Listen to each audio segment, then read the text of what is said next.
자, 여러분. 니콜로 마키아벨리의 군주론 하면 뭐가 떠오르시나요?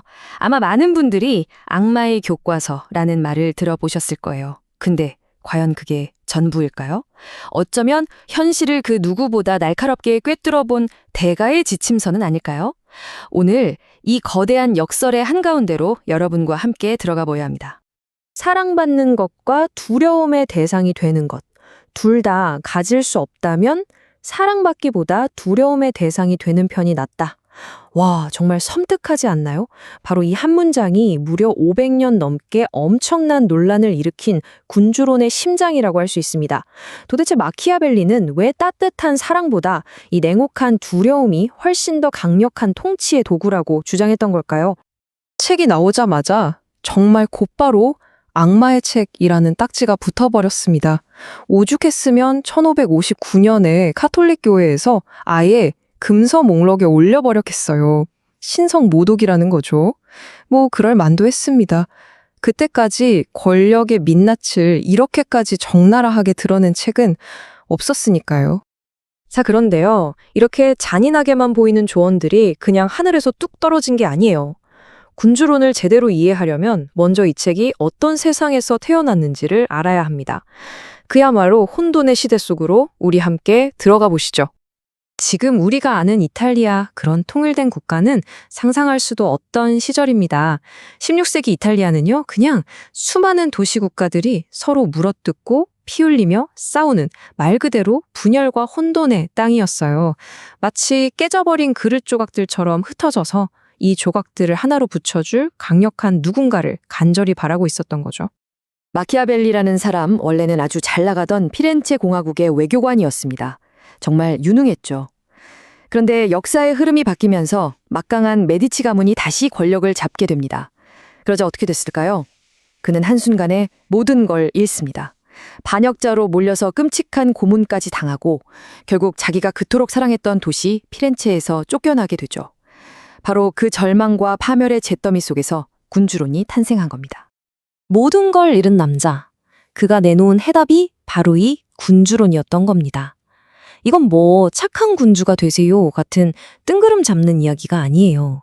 이 지긋지긋한 혼돈을 끝장낼 새로운 리더를 위한 정말 무서울 정도로 현실적인 그런 지침서였죠.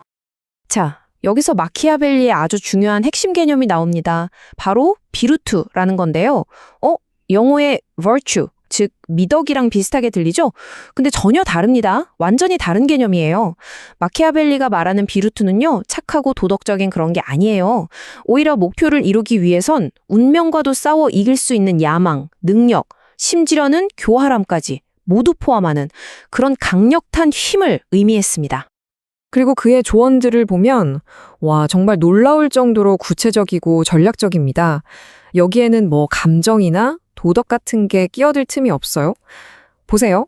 새로 정복한 땅을 어떻게 확실하게 내 것으로 만드느냐. 첫째, 직접 가서 살아라. 둘째, 내 사람들을 심어라. 셋째, 약한 이웃은 내 편으로. 넷째, 강한 라이벌은 밟아버려라. 다섯째, 외부 강자가 끼어들지 못하게 막아라. 어떻습니까? 오직 권력을 잡고 지키기 위한 냉철한 계산만이 가득하죠. 네, 바로 이런 부분들 때문에 이 책이 악마의 책 소리를 듣는 겁니다. 예를 들어 이런 조언이 있어요. 원래 자유를 누리며 살던 나라를 정복했다면 어떻게 다스려야 할까? 그 첫 번째 방법이 뭔지 아세요? 바로 그 나라를 파멸시키는 것입니다. 와, 이보다 더 잔인하고 냉혹한 말이 있을까요? 자, 그런데 말입니다. 바로 이 지점에서 이야기가 아주 흥미로워집니다. 수백 년 동안 수많은 사람들의 머리를 아프게 만든 아주 거대한 역설이 등장하거든요. 이게 바로 핵심 질문입니다.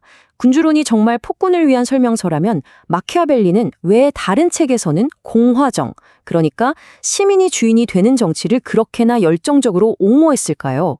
아니, 어떻게 한 사람이 독재자를 위한 책도 쓰고 동시에 민주주의를 지지하는 글도 쓸 수 있는 걸까요? 이 모순, 이게 바로 마키아벨리의 가장 큰 미스터리입니다. 그의 또 다른 대표작, 로마산 원고랑 한번 비교해 볼까요?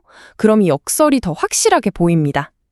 군주론은 한 명의 군주, 절대 권력에 대한 이야기죠.